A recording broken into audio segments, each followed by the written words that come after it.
Iran conducted undeclared nuclear tests, which may indicate that Tehran is close to obtaining nuclear weapons. A new International Atomic Energy Agency report shows that Iran conducted undeclared implosion nuclear weapons tests, which has led to calls to refer the case to the United Nations Security Council. Moreover, the International Atomic Energy Agency stated that Iran, it turns out, was spying on the United Nations organization and deliberately stealing documents about nuclear tests from there. This also raises separate concerns.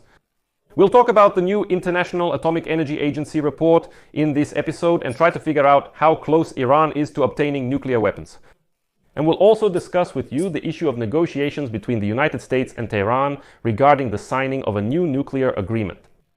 I'm Alexei Pichi. Let's go through everything step by step. But before we start, I ask you to subscribe to my channel, give it a like, and leave any comment under this episode. And make sure to subscribe to my channel. The link to it is in the description of this video. There we publish breaking news as soon as it comes in. So, recently at the United Nations, the Special Agency for Atomic Energy held another briefing. And at this briefing, the head of the International Atomic Energy Agency, Rafael Grossi, stated that the new Special International Atomic Energy Agency report on Iran's nuclear violations has added many points of concern. One of these points is that Iran has conducted numerous implosion tests, which is a key military skill necessary for developing an atomic bomb. Right away, so as not to stray too far from the topic. Implosion is an explosion directed inward as opposed to a conventional explosion which is directed outward. That is, there are explosions, and accordingly, it is precisely implosion tests that are considered the forerunners of the creation of nuclear weapons. Interestingly, implosion tests still do not have any civilian nuclear applications, so it can't really be said that all of this is part of a civilian nuclear program.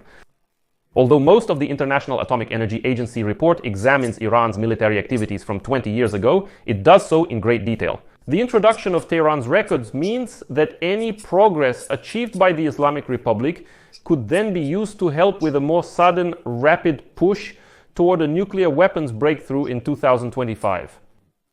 The fact that Tehran conducted various explosive tests also indicates that Iran has advanced in the knowledge necessary for developing a nuclear bomb, beyond simply enriching uranium, more than many observers may have thought before.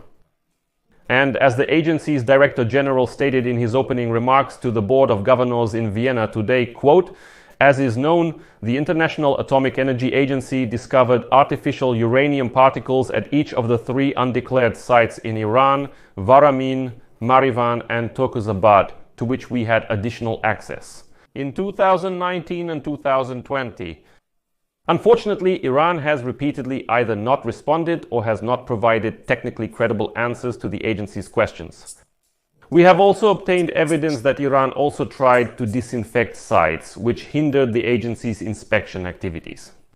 A comprehensive assessment by the agency, based on our technical evaluation of all available safeguards information, led us to conclude that these 3 sites and other possible related locations were part of an undeclared structured nuclear program that Iran carried out before the early 2000s, and that undeclared nuclear material was used in some activities.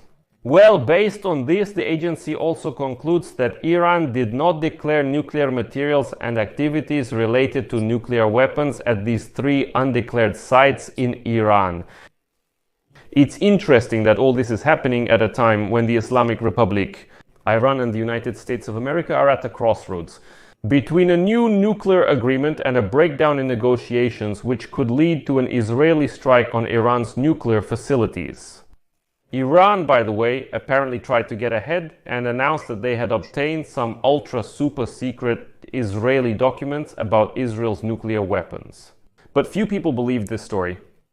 In addition, the International Atomic Energy Agency stated in a confidential report on Iran to the International Atomic Energy Agency member, states dated May 31 that, and I quote, "Convincing evidence that Iran was actively collecting and analyzing highly confidential documents belonging to the International Atomic Energy Agency."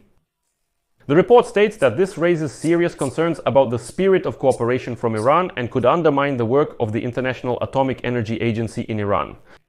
The International Atomic Energy Agency Board of Governors, consisting of 35 countries, is holding its quarterly meeting this week, attended by the United States, the United Kingdom, France, and Germany.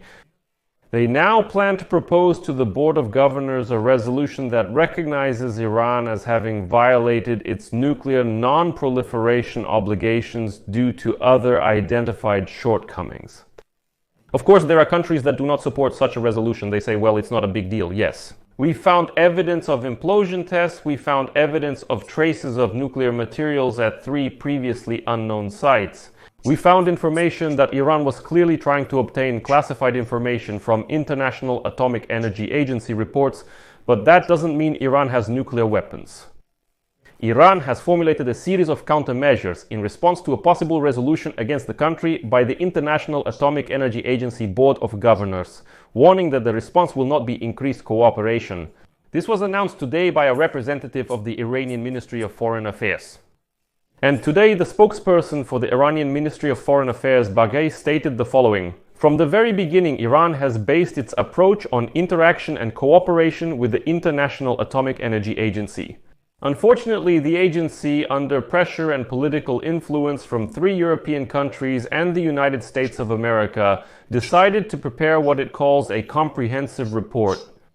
These 3 European countries are now abusing this report to develop a draft resolution and possibly to promote a planned agenda. Our response to confrontation will not be further cooperation with the International Atomic Energy Agency." In fact, when the International Atomic Energy Agency started highlighting evidence of Iran's nuclear program, Iran responded by refusing to cooperate with the agency. And no more International Atomic Energy Agency inspectors will be allowed onto our facilities. And it's important to note here that right now the United States and Iran are holding nuclear negotiations, and it has become known that Iran will soon present a counter-proposal on the nuclear agreement to the United States through Oman. This was announced today by a representative of Iran's Ministry of Foreign Affairs, Esmail Baghai, in response to the United States proposal, which Tehran considers unacceptable. That is, Iran has already rejected Donald Trump's proposal and says that they have their own proposal. Now they want to send it to the United States of America. The spokesperson for the Iranian Ministry of Foreign Affairs also called on the international community to force Israel to nuclear disarmament. Israel is a longtime enemy of Iran, which Tehran claims is attempting to disrupt nuclear negotiations. Well, and now, as I already said, Iran has supposedly found some secret documents about Israel having nuclear weapons. And now, as part of the future nuclear deal, Iran is demanding that the United States force Israel to disarm and give up its nuclear weapons. Well, and moving on, Iranian Foreign Ministry spokesman Esmail Baghai says the following: "The United States' proposal is unacceptable to us. This was not the outcome of the initial negotiation rounds. We will present our own proposal to the other side through Oman after it is finalized. This proposal is well-founded, logical, and balanced. We must obtain guarantees for the lifting of sanctions, that Iran will effectively receive economic benefits, and that its banking and trade relations with other countries will return to normal." And do you know what the main demand of Tehran is in the nuclear agreement? It's not even about lifting the sanctions, but rather that the agreement should specify that Iran is allowed to continue enriching uranium, but within some reasonable limits, that is, within a certain quantity. Washington is saying directly that there should be no uranium enrichment at all. You must destroy those enrichment centrifuges so that you are left with only a peaceful nuclear program. And then negotiations can take place. Iran refuses to stop uranium enrichment, citing potential future needs for enriched uranium. Of course, they say, we don't want to make nuclear weapons, but we do intend to keep enriching uranium. Now they have a new demand. Let Israel give up its nuclear weapons, and then we'll make a deal. Well, meanwhile, the International Atomic Energy Agency comes out with this kind of report. That's all for now, friends. Leave your thoughts and conclusions in the comments. Subscribe to the channel, hit the bell, and don't forget to give a like. If you want to support the work of this channel, you can do so financially by making any donation using the links and details in the description of this video, or by using the quick response code on your screens. That's all. Take care of yourselves. Goodbye, everyone. Subtitles created by